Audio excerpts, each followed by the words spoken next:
HMO వాటిని విధులు నిర్వహిస్తా. అయితే సంక్రాంతి తర్వాత ఒక ఆయన వంట మనిషి ఉండే, ఆ వంట మనిషి మానేసిండు. అయితే ఇక్కడ 3 సంవత్సరాల నుండి పనిచేస్తున్న 2 వర్కర్లు ఉంటారు, వాళ్ళు వంట చేయడం స్టార్ట్ పెట్టింది.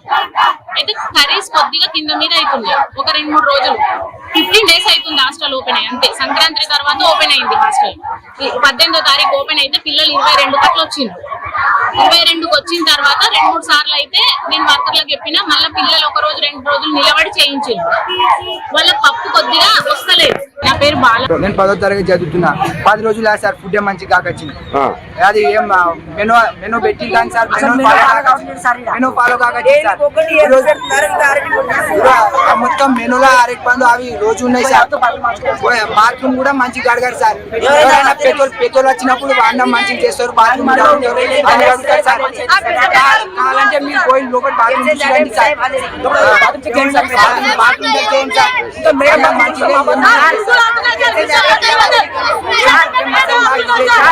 నేను 10వ తరగతి చదువుతున్నా. రైట్, ఇది సిచ్యువేషన్. అక్కడ 10వ తరగతి చదువుతున్న విద్యార్థులు మాటలు వింటున్నాం. తర్వాత టీచర్ మాట్లాడుకొచ్చింది.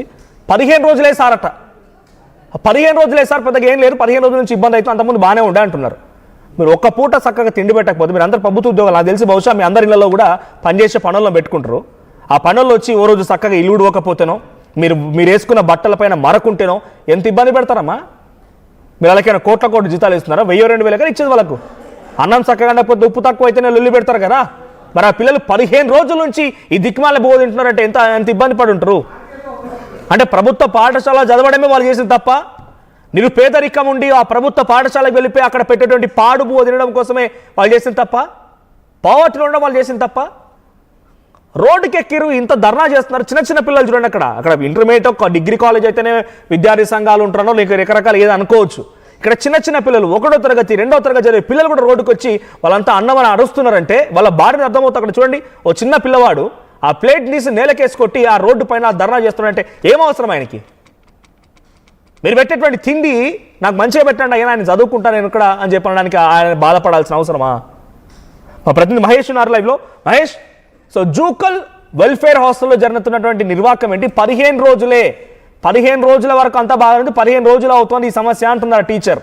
అంటే 15 రోజులు అయితే 15 రోజులు మనుషులు వాళ్ళు జంతువులా మారిపోవాలా, గడ్డి తినాలనా? సో విద్యార్థులు ఏం చెప్తున్నారో, అసలు సమస్య ఏంటి?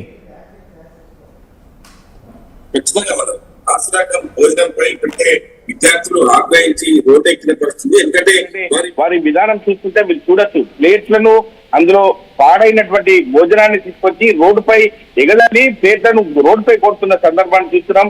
సంగారెడ్డి జిల్లా నారాయణఖేడ్ మండలం జుక్కల్ సమీపంలో ఉన్నటువంటి యొక్క సంబంధించిన రెసిడెన్షియల్ హాస్టల్ కి సంబంధించి ఉన్నత పాఠశాలలో సంబంధించిన విద్యార్థులు కూడా ఇబ్బంది పడుతున్న పరిస్థితి.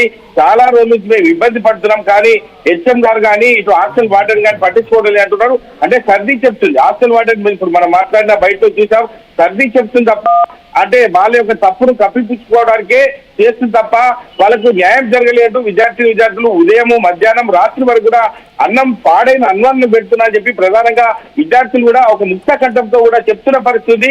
వారి పరిస్థితి చూస్తుంటే ఈ అన్నం తింటే పురుగులు మాకు పుండ్లు అవుతున్నాయని చెప్పి ప్రధానంగా చెప్తున్న పరిస్థితి. అంటే ఇటువంటి సంఘటన చూస్తుంటే ఒక సంగారెడ్డి జిల్లా ఉన్నతాధికారులు మరి ఏం చేస్తున్నారు, ఎటువంటి మానిటరింగ్ చేస్తున్నారని చూడాలి. వారు ఒక చిన్న పసిపాపలు, అంటే వారు చిన్న వయసులో ఉన్నటువంటి వారు 10వ తరగతి స్టాండర్డ్ వరకు చదువుతున్నటువంటి వారు, అంటే వీరందరూ కూడా రోడ్డుపై తన ప్లేట్ ను నేల కొడుతున్నారంటే ఏ మేరకు మరి భోజనాన్ని అందిస్తున్నారు ఏంటి అని చెప్పి ప్రధానంగా ప్రతి ఒక్కరూ ఆలోచించాల్సిన విషయం. ఎందుకంటే ప్రభుత్వ పాఠశాలలో చదువుకొని ప్రయోజకుని చేయాలని చెప్పి ప్రధానంగా తల్లిదండ్రులు కోరుకుంటారు. వారికి మానసికంగా ఈ యొక్క భోజనము సరిగా లేకపోతే ఆరోగ్యంగా ఉండరు. కాబట్టి మరి ప్రభుత్వ అధికారులు ఎందుకు మానిటరింగ్ చేయలేకపోతున్నారు? సంబంధించిన జిల్లా కలెక్టర్ కూడా రావాలని చెప్పి ప్రధానంగా ఖచ్చితంగా రావాలని చెప్తున్నారు. హెచ్ఎం డౌన్ టౌన్ అంటూ నిదానాలు చేస్తున్నారు. దీనికి సంబంధించి నిజాంపేట సంబంధించిన అటు నారాయణఖేడ్ సంబంధించిన హైవేపై వీళ్ళు రహదారిపై కూడా నిరసన వ్యక్తం చేస్తున్నారు. స్థానికులు కూడా వచ్చి ముక్కున వేలేస్తున్న పరిస్థితి. ఎందుకంటే వీళ్ళ పిల్లల్ని చూస్తుంటే ఎక్కడో ఉండి వీరు మంచి ఉన్నత చదువులు చదువుకోవాలని చెప్పి ప్రభుత్వ హాస్టళ్లపై ఎంతో నమ్మకం కొద్ది వస్తారు. కానీ ఇటువంటి సంఘటన చోటు చేసుకుని ఎవరు కూడా జీర్ణించుకోలేకపోతున్నారు. ఇటువంటి సంఘటన మరి ఉన్నతాధికారులు ఎందుకు నిర్లక్ష్యం వహిస్తున్నారు? ఈ యొక్క చిన్న పిల్లల్ని చూస్తే వాళ్ళకి ఎందుకు జాలి కలగడం లేదని చెప్పి ప్రధానంగా వచ్చే స్థానికులు కూడా చూస్తున్న పరిస్థితి. మన పిల్లల ఆక్రోశం చూస్తుంటే ప్లేట్లను అది చిన్న చిన్న వయసులో కూడా ప్లేట్లను 3-4 పిల్లలు కూడా నేలకేసి కొడుతున్న సందర్భాలు చూస్తున్నాం. ఇటువంటి సంఘటనలు మనం చెప్పుకోలేని పరిస్థితిలో ఒక విద్యార్థి మాట్లాడుతుంటే పక్కకుండి మనకి ఇది జరుగుతుంది అది జరుగుతుంది అని చెప్పి ఆ మాట్లాడే విద్యార్థితో డిస్కస్ చేస్తున్నారు. అంటే మనకు లోపు ఎంత బాధ ఉంది ఏంటి అని చెప్పి వాళ్ళ బాధను ఎవరు తీర్చారని చెప్పి ప్రధానంగా రోడ్డు ఎక్కారంటే వాళ్ళు స్కూల్లో చిన్న పిల్లలు కాబట్టి ఇటు వార్డెన్ మాట కావచ్చు, హెచ్ఎం మాట కావచ్చు వినాల్సి ఉంటుంది. కాబట్టి వాళ్ళు రోడ్డు ఎక్కడానికి వచ్చిందంటే వారి యొక్క శృతి మించిందని చెప్పుకోవద్దు.